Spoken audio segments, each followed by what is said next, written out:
Amen. Geagte toehoor, ons kyk weer na die skrifte, die volheid van dit wat God vir ons nagelaat het, om hierdie pad te bewandel, die geestelike weg na die ewigheid. Dit is so belangrik dat ons mooi kyk na hierdie pad, en daardie pad begin ongelukkig met die dood.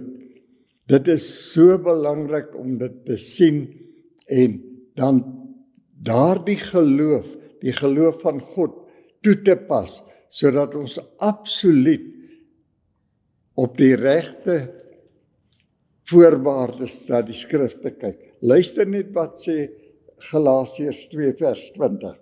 Hy sê, ek is met Christus gekruisig en ek leef nie meer nie, maar Christus leef in my.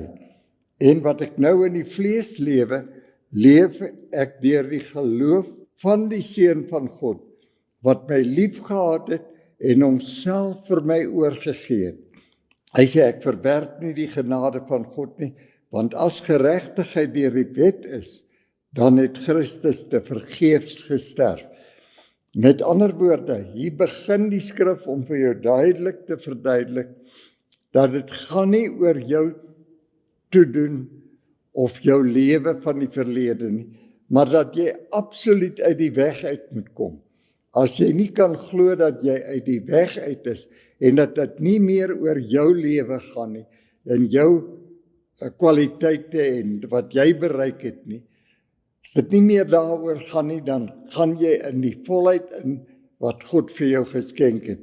Dit wat Jesus Christus vir jou geword het, en dit wat hy vir jou geskenk het. En sommer hier by die 21ste vers, dan noem hy dit, dat dit genade is. Hy sê, ek verwerp nie die genade van God nie, want as geregtigheid deur die wet is, dan het Christus te vergeefs gesterf. As jy 'n geregtige lewe moet leef, as jy 'n heilige lewe van jou eie moet leef, dan gaan jy verlore. Daar's nie so iets nie. Jy moet dit aanvaar wat God vir jou geskenk het. En ek het dit al op verskillende maniere vir u genoem, dat alles wat God ooit van ons verlang, maak nie saak wat is, as hy vir jou sê, wees heilig, want ek is heilig, dan het hy die heiligheid reeds aan jou geskenk. Alles wat God ooit van ons verwag, is dit wat hy reeds aan ons geskenk het. En dit is baie, baie belangrik, dat ons hierdie realiteite moet sien, sodat dit vir ons 'n werklikheid kan wees, en dat ons met rustigheid kan voortgaan, want alleen wanneer jy ontslae is van jouself, kan jy op die punt kom waar jy in jou rus ingaan. Jy kan nie in 'n rus ingaan solank jy onder verdienste is nie. Daar bestaan nie so iets nie. En jy moet absoluut op die plek kom waar jy alleen op Jesus Christus vertrou, en waar hy vir jou 'n werklikheid word, elke oomblik van jou lewe. Miskien moet ek sommer dadelik weer vir u die skrif noem, in 1 Korintiërs 1, vers 30. Luister net, hoe sê hy?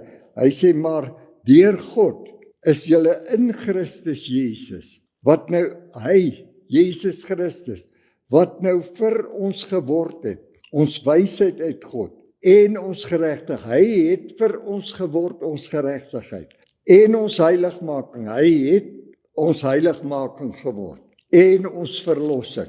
Daar is baie min gelowiges wat nog tot hierdie vlak gekom het, waar hulle besef, dat alles is geskenke van God, en jou eie verdienste en jou eie geregtigheid, Jesaja 64 vers 6, is soos vodde in die oë van die Here. Met ander woorde, dit is so belangrik, dat ons hierdie werklikheid begin toeëien met ons hele wese, dat Christus is nou my lewe. En Paulus was baie gestel daarop. Net na dat hy hierdie skrifte geskryf het van Christus in jou, gaan hy na Galasiërs 3 toe en luister hoe begin hy. Hy sê, o onverstandige Galasiërs, wie het julle betower om die waarheid nie gehoorsaam te wees nie? Nou, ek wil dit net vir u weer noem. As u Psalm 78 gaan lees, dan noem hy die hele reis van die Israeliete uit Egipte land uit. En wanneer hy na daardie realiteite kyk, dan sien hy hoe hulle in ongehoorsaamheid voortgeploeter het, nooit tot 'n werklikheid kon kom nie. God doen die grootste wonderwerk. Hulle kom deur die Rooi See, red hulle, maar verwoes hulle vyande. Maar net 'n trappie verder en hulle glo niks nie, is weer in ongeloof. So, dis so belangrik, hierdie faset is dit wat geskryf is vir Christene, dat jy kan nie een oomblik glo en die volgende oomblik in ongeloof wees nie. Jy moet absoluut in hierdie realiteit begin wandel in die werklikheid, dat Jesus Christus, wat werklik God was, nou in my woon, en dat hy my lewe is, en hy is nie 'n God wat kan lieg nie, hy is die God wat absoluut sal manifesteer deur dit wat hy in sy woord beloof het. So, nou skryf Paulus hier dadelik aan die gelowiges in Galasië, hulle wat goed begin het, maar dadelik wou afwyk na iets anders toe. Hy sê, o onverstandige Galasiërs, wie het julle betower om die waarheid nie gehoorsaam te wees nie? Julle vir wie Christus afgeskilder is, as onder julle gekruisig. Dit is so werklik, dit was so afgeskilder, dat Christus gekruisig is, namens jou, en daarom moet jy glo, dat soos Christus gesterf het, het jy saam met hom gesterf. Luister mooi, dis belangrik. Jy was nog 2000 plus jare in die toekoms, is jy eers gebore. Nou skryf hy hierdie realiteite vir jou, dat jy moet glo, want die geloof werk absoluut vir hulle wat die skrifte glo, en hierdie realiteite het 2000 jaar gelede in Christus gebeur aan die kruis. So, jy was nog nie gebore nie, toe het God jou alles geskenk wat tot die lewe en godsaligheid lei. Hy het jou redding, jou verlossing, jou heiligmaking, jou geregtigheid, alles as geskenke vir jou in die toekoms gesit. Maar jy moet dit nou ontdek, dit aanvaar, sodat jy dit kan ervaar. Jy moet dit glo, geloof is om te aanvaar. En soos jy dit aanvaar, word dit vir jou 'n werklikheid. Vas staan in die werk, die natuurlike riekelm gaan jou altyd konfronteer, maar jy staan vas in die werklikheid. Christus is my lewe, hy is my krag, hy is my gesondheid, hy is my sterkte, hy is my vergifnis, hy is my bekering, hy is my alles, hy is my lewe. En as jy teruggaan na al ons leringe, dan sal jy sien, al hierdie geskenke word duidelik uitgespel. En nou is Paulus dadelik bekommerd oor hierdie Galasiërs, wat wil afwyk van hierdie realiteit, dat Christus het in hulle plek gesterf. Hulle het nou die volheid in Christus, en hulle moet tot die ontdekking daarvan kom. Nou skryf hy in vers 2, hy sê, dit alleen wil ek van julle weet, het julle die Gees ontvang uit die werke van die wet, of uit die prediking van geloof? Hoe ontvang jy die Gees van God? Alleen deur geloof. Alleen deur geloof. Daar is nie 'n manifestasie nodig van enige aard nie. Jy aanvaar deur die geloof. Ek kan nie vir jou kom sê jy het die Gees of jy het nie die Gees nie. as ek die skrifte ken, kan ek vir jou sê, jy het die geloof, want dit is 'n geskenk. Jy moet dit net aanvaar. En so is baie, baie belangrik. En wanneer ek verder gaan met hierdie lering, dan kom ons by skokkende realiteite, wat mense vir honderde jare in duisternis hou, die mooiste gelowiges, maar hou hulle in duisternis, in die denke, is dit altyd maar vir hulle 'n bedreiging. Het ek werklik die Gees van God? Woon die Gees van God werklik in my? En dit is so belangrik dat ons na die woord kyk en glo wat die woord sê en nie op gevoelens of enige manifestasie gaan nie, want manifestasies kan kom en gaan. Daar was baie manifestasies wat in die verlede plaasgevind het, maar wat verdwyn het nooit weer gekom nie, want die realiteit het gekom. As die realiteit daar is, dan is dit onnodig vir enige manifestasie. So dit is so belangrik. Hy sê, is julle so onverstandig, nadat julle met die Gees, nou luister, Johannes 6 vers 63, sê, hierdie woord is gees en lewe. So, ons moet duidelik verstaan, dat hierdie is die woord van God. God is in hierdie papiere toegedraai. Hy kom openbaar homself deur hierdie skrifte. Die Gees kom openbaar homself deur hierdie skrifte. En soos ons inkyk en dit vir ons 'n werklikheid maak, begin hierdie manifestasies deur ons kom.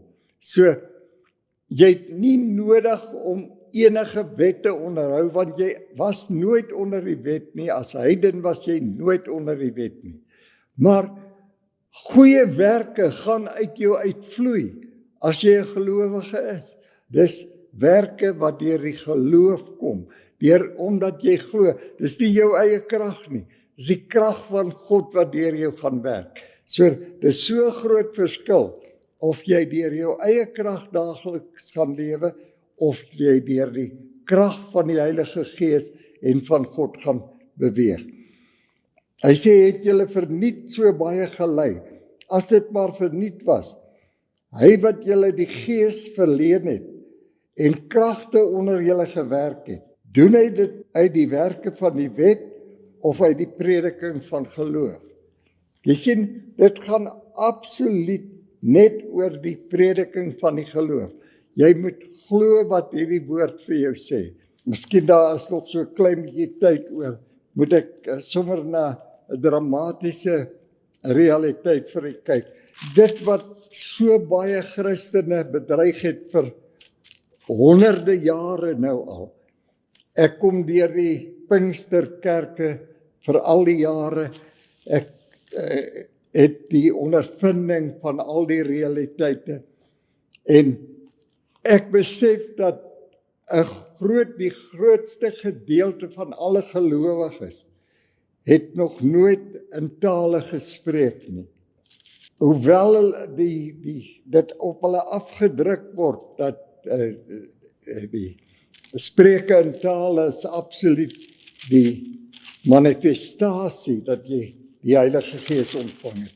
Dit was net aan die begin, toe die mense nie geweet het, hulle het 'n gees nie, en toe hulle nie geweet het, wat is die Gees nie, en hoe dat die Gees in jou kom woon nie. Maar wanneer jy nou kyk na die skrifte, en duidelik daarna kyk, en ek gaan dit vir u lees, u moet nooit terugkom en sê, ek sê so nie. Ek sê niks nie, ek sê net wat in die skrifte staan. Luister wat sê 1 Korintiërs 12. Ek gaan so van vers 28 aflees, sodat dit redelik duidelik kan wees vir u. Hy sê, en God het sommige. Nou kyk, wat beteken sommige? Sommige mense, nie almal nie, net sommige. En God het sommige in die gemeente gestel, die eerste plek apostels, tweede profete, derde leraars, kragte, daarna genadegawes van gesondmaking, nou is dit by genadegawes, helpers, regeringe, allerhande tale. En dan verduidelik hy hierdie realiteite, sodat jy nie onnodig bekommerd moet wees nie. Hy sê in vers 29, hy sê almal is tog nie apostels nie, almal is tog nie profete nie, almal is tog nie leraars nie, almal is tog nie kragte nie. En dan vra hy 'n vraag, laat jy moet mooi dink daaroor nou. Hy sê, het almal genadegawes van gesondmaking. Hy noem hierdie radikale genadegawe van gesondmaking. Sodat jy moet duidelik verstaan dat almal het dit nie. Almal het nie die gawe van gesondmaking nie. Dan die volgende ding sê hy, spreek almal in tale. Net dieselfde as die genadegawes. Almal spreek nie in tale nie. Tale is net 'n genadegawe. En dis net sommige. Kan almal dit uitlê? Nie almal kan dit uitlê nie, net sommige. Maar beywer julle met die oog op die beste gawes en ek wys julle 'n nog uitnemender weg. Nou, kan jy dink hoeveel duisende gelowiges, veral onder die Pinkstermense is daar, wat dierbare gelowiges is, maar nog nooit in 'n taal gespreek het nie. En hulle sit met hierdie ongeloof in die harte. Ek het dalk nie die Heilige Gees in sy volheid ontvang nie. Maar wanneer jy na die skrifte begin kyk, dan verduidelik hy dit 100% vir jou. Oorweldigend verduidelik hy dit vir jou eintlik. Luister net na 1 Korintiërs 3 vers 16. Hy sê, weet julle nie dat julle 'n tempel van God is? Weet jy elke mens 'n tempel van God en dat die Gees van God in julle woon nie?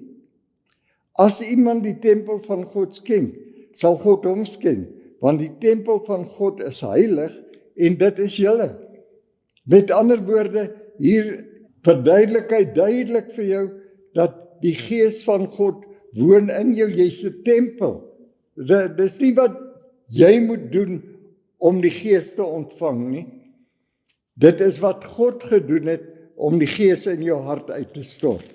En dit gebeur absoluut net by die tyd wanneer jy jou redding aanvaar. Toe jy die woord van die ware, die evangelie van jou redding gehoor het en dit geglo het, is jy verseël met die Heilige Gees van belofte. En dan kom woon die lewende God, kom woon in jou hart. En geen sonde kan ooit weer in jou hart, in jou geestelike lewe inkom nie. Daar is nie so 'n moontlikheid nie. Jou vlees sal nog 'n verkeerde ding doen, maar dit sal nooit teen jou gereken word nie.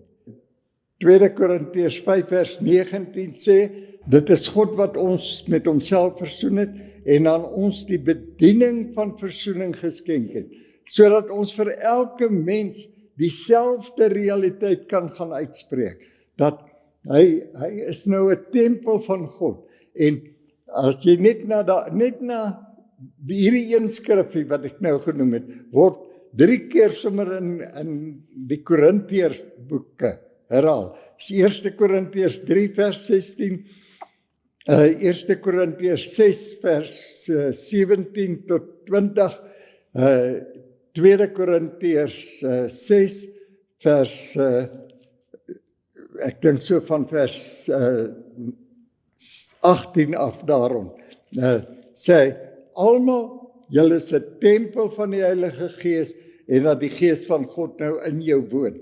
Dit is so belangrik, mense, dat die gelowiges tot 'n berusting kom, want die skrif is baie duidelik, hierdie groot God kom vir 'n kerk sonder vlek of sonder rimpel. En daardie lewe wat sonder vlek of sonder rimpel is. Moet jy nou duidelik al, hoor jy dit vanoggend vir die eerste keer. Daardie lewe wat sonder vlek of rimpel is alleen die lewe van Jesus Christus. Hy het jou lewe geword. As jy hom nie, het jy nie die lewe nie. 1 Johannes 5 vers 12 sê, wie die Seun het die lewe. Wie die Seun nie, het nie die lewe nie. Jy kan net die lewe hê as jy toelaat dat Christus ryklik in jou woon, dan het jy die lewe. Nou, dis baie, baie belangrik. As jy dink hoe min Christene daar nog is, wat eers by die realiteit uitgekom het, dat Christus nou jou lewe is, dat hy elke oomblik deur jou moet lewe, en dat dit nie meer jy is wat lewe nie, maar dat God jou 1 Johannes 4 vers 9 geskenk het, Christus geskenk het, sodat jy deur hom kan lewe. Absoluut 'n nuwe realiteit wat na jou toe gekom het. 'n standvastige en 'n veilige hawe. Daar is geen teenspraak vir die lewe sonder vlek of rimpel in Christus nie. Hy is die volheid van die realiteit. Hy is dit wat God beloof het, God wat nie kan lieg nie, wat beloof het dat hy skenk vir jou die ewige lewe, en dat daardie lewe jou toekoms is, jou verwagting moet wees, elke oomblik, nooit weer terugdeins nie, absoluut in die werklikheid staan, en nie soos Galasiërs 3, waar Paulus met die Galasiërs begin raadstaan en sê, hoe is dit dat julle nou in die gees begin het, en nou wil julle weer in die vlees lewe nie. Twee verskillende realiteite, twee verskillende kennisse, twee verskillende uitwerkinge van realiteite. So, kom ons wandel in die gees, dit wat God voorgestel het, en ons leef in die gees, en leef volgens sy magtige beloftes, wat vir ons vir ewig ja en amen is. Prys sy wonderlike naam. Amen.